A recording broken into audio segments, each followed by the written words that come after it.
izomntwana kwaMchunu intombi imdabula kasamqoba ngoba simthanda the president of the Bhinqa Nation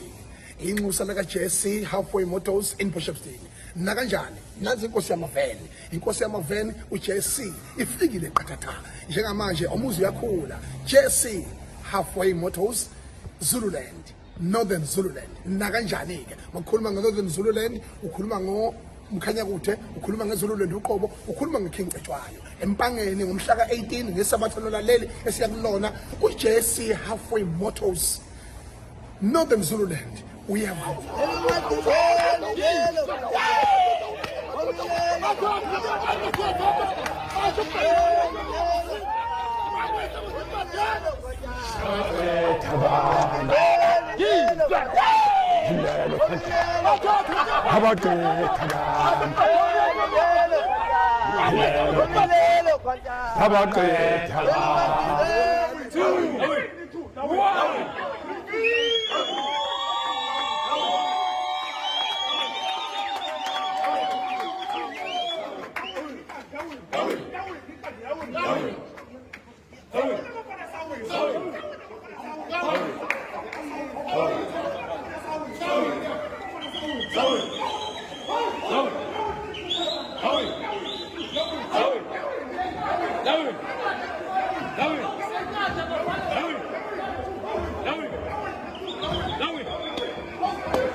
South Africa in Africa, first president responsibility by JAC.